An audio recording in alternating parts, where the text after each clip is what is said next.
Hello to all students. Panchpir में हम देख रहे थे लोक देवता में सेकंड नंबर है गोगा जी। रामदेव जी हम देख चुके हैं।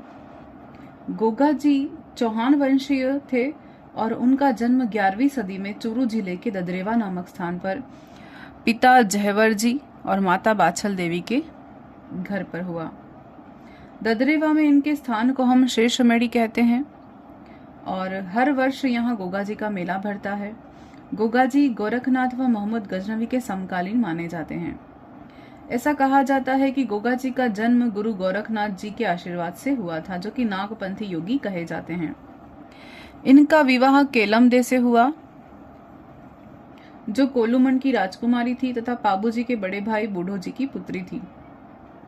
उनसे विवाह होना तय था, लेकिन विवाह से पूर्व ही इनकी पत्नी को सांप ने डस लिया और जिससे गोगा जी क्रोधित हो गए और क्रोधित होने पर वो सर्प मारने लगे। तब नाग देवता ने इन्हें सर्पों के देवता होने का वरदान दिया था। गांव-गांव में खेजड़ी वृक्ष के नीचे गोगा जी के चबूतरे या थान, जिसे गोगा जी की मेड़ी कहते हैं, जिनमें पत्थर पर सर्प की आकृति उत्कीर्ण होती है, बने हुए हैं। गोगा जी ने गौ रक्षार्थ व मुस्लिम आक्रांताओं मोहम्मद गजनवी से देश की रक्षा के लिए अपने प्राण न्यौछावर कर दिए, इसीलिए इन्हें गोगा पीर के नाम से जाना जाता है और पूजा जाता है। लोक देवता के नाम से पूजा जाता है। इन्हें जाहर पीर, गोगा पीर और गोगा के नाम से भी पूजा जाता है। गोगा जी को गोगा बापा कहकर भी पुकारते हैं और इन्हें सांपों का देवता माना जाता है।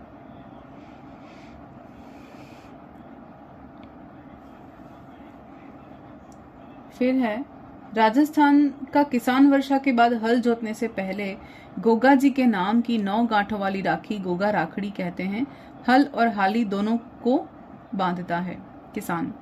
इन्हें सर्पदंश से बचाव हेतु पूजा जाता है और सर्प के काटे व्यक्ति को गोगा जी की ताती बांधी जाती है। गोगा जी के जन्म स्थल ददरेवा को शेषमेड़ी और समाधि स्थल जो गोगा मेड़ी कही जाती है नोहरगढ़ हनुमानगढ़ नोहर में स्थित है, वो धूर मेड़ी कही जाती है।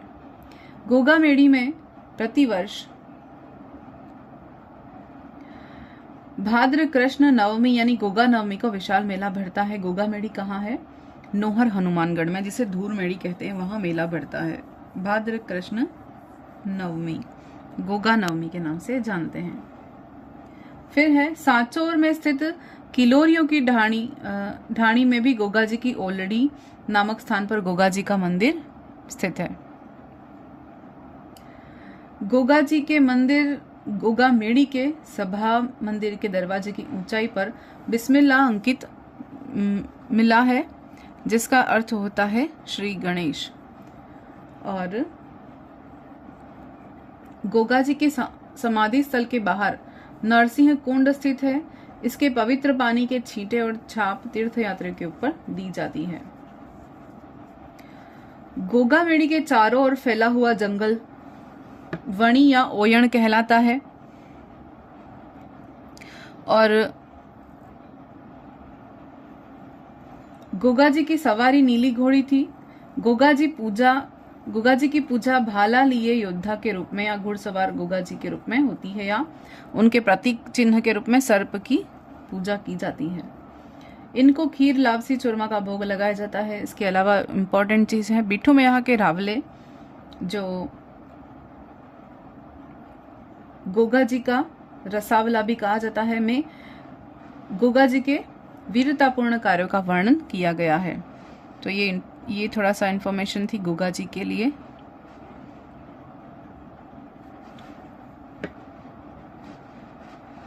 फिर नेक्स्ट देखते हैं पाबू जी। अगले लोक देवता हैं अपने पाबू जी। पाबू जी का जन्म 1239 ईस्वी में कोलुमन जोधपुर में हुआ था।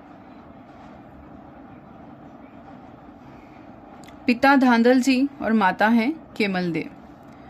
इतिहासकार मोहणत नैणसी के अनुसार और महाकवि मोटजी आशिया के अनुसार, लोगों में प्रचलित मान्यता के अनुसार ये सभी क्या कहते हैं, पाबू जी का जन्म वर्तमान बाड़मेर से 8 कोस आगे खारी खाबड़ के जूना ग्राम में अप्सरा के गर्भ से हुआ है, ऐसी मान्यता है। किनके अनुसार? मोहम्मद नरसी, महाकवि मोडजी आशिया और लोगों की मान्यता के अनुसार। बाबूजी का विवाह अमरकोट के सूरजमल सोडा की पुत्री फुलमदे के साथ हुआ।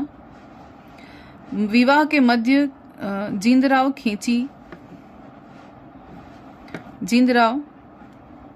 खींची ने पूर्व वैर के कारण देवल चारणे की गायों को घेर लिया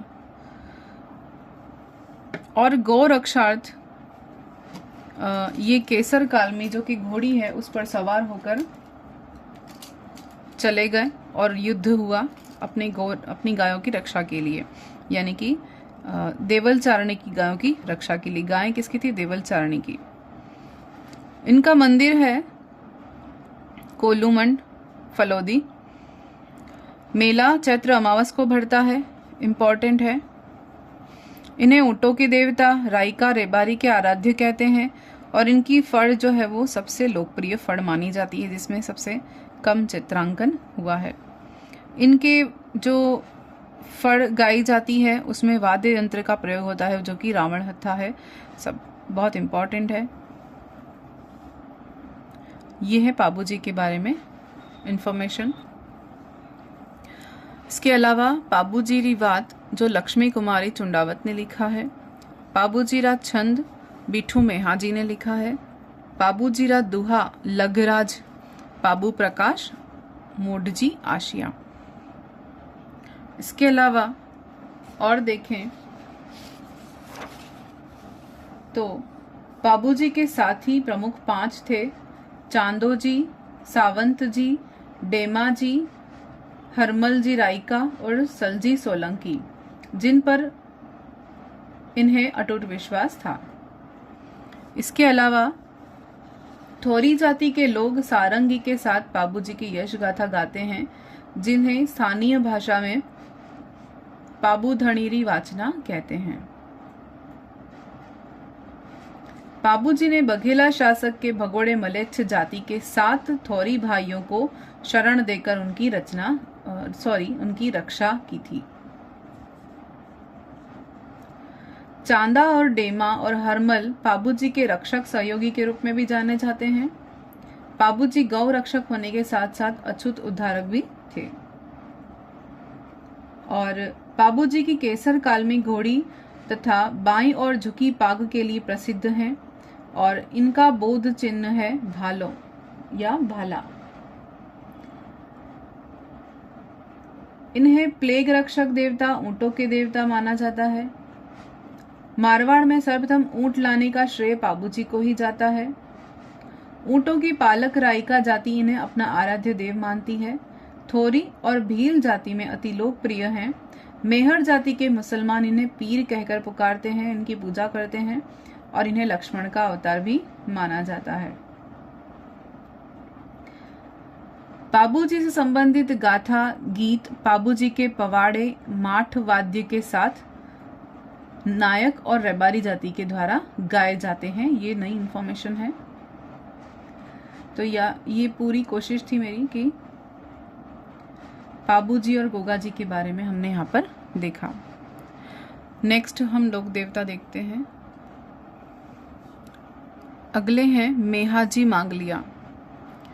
मेहाजी मांगलिया राजस्थान के पंचपीरों में है, पंचपीरों में से एक है।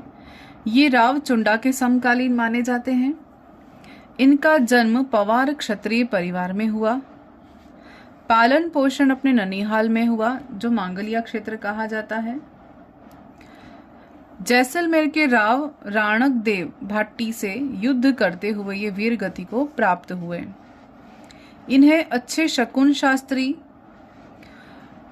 लोगों की सेवा और सहायता करने और संरक्षण देने के कारण लोक देवता के रूप में पूजा जाता है। जोधपुर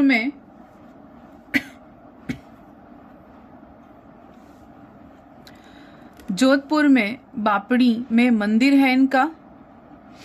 भाद्रपद कृष्ण अष्टमी यानी कृष्ण जन्माष्टमी को इनका मेला भरता है। इनके घोड़े का नाम किरण काबरा है। इनके भोपों के वंश में वृद्धि नहीं की जाती और ये संतान को गोद लेते हैं, एकमात्र ऐसे देवता जिनके अनुयायी अपने संतान को उत्पन्न नहीं करते हैं। इनकी धर्म बहन जो है पाना गुर्जरी की गायों की रक्षा के लिए रंगदेव भाटी से युद्ध करते हुए इनको बचाया था। तो पाना गुर्जरी किसकी बहन है? मेहाजी मांगलिया।